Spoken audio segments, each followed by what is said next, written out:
Méditation du 6 février. Où sont ceux qui t'accusent? Comme il persistait à le questionner, il se redressa et leur dit: que celui de vous qui est sans péché lui jette le premier la pierre. Jean 8, verset 7, version Colombe. As-tu déjà péché pour ensuite te sentir misérable? T'es-tu déjà senti coupable au point d'avoir honte devant Dieu? As-tu déjà eu de la peine au point de t'ôter l'envie de prier? As-tu l'impression d'être un hypocrite quand tu demandes à Dieu de te pardonner les mêmes péchés que tu as promis de ne plus jamais commettre? Quelle situation difficile!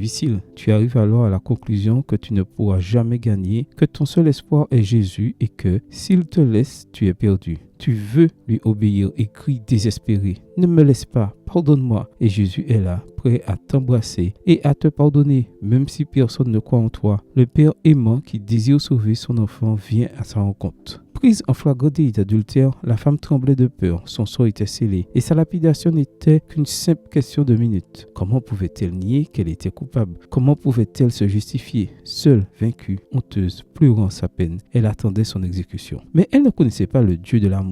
En la regardant, Jésus a eu pitié d'elle et lui a pardonné et a intercédé pour elle dans le ciel et sur la terre. Alors qu'elle était étendue à terre, attendant d'être exécutée, le Seigneur regardait la foule qui l'accusait. Seul celui qui n'avait pas péché serait capable de lui jeter la pierre. Quel être humain n'a pas commis de péché? Qui se sentait assez pur pour la lapider? Combien n'avaient pas honte de leur passé et de leur présent? Personne. L'un après l'autre, ils sont partis, accusés par leur conscience. Avec amour, Jésus a relevé la femme et lui a demandé: où étaient ses accusateurs? En entendant sa réponse, il a pardonné et l'a laissé partir. Quel fardeau a été ôté de ses épaules. Elle s'est sentie si libre. Une aube naturelle a brillé dans sa vie. Un bonheur indescriptible que tous les trésors du monde ne peuvent donner. Et toi, comment vas-tu? Restes-tu étendu à terre sans lever la tête? Penses-tu que Dieu ne le sait pas? Peut-être es-tu pire que la femme adultère. Peut-être te sens-tu coupable au point que ton raisonnement te conduit à la conclusion qu'il n'y a pas de pardon pour les hypocrites comme toi. Mais pourquoi ne pas laisser Dieu décider? Après tout, c'est lui qui est mort pour toi.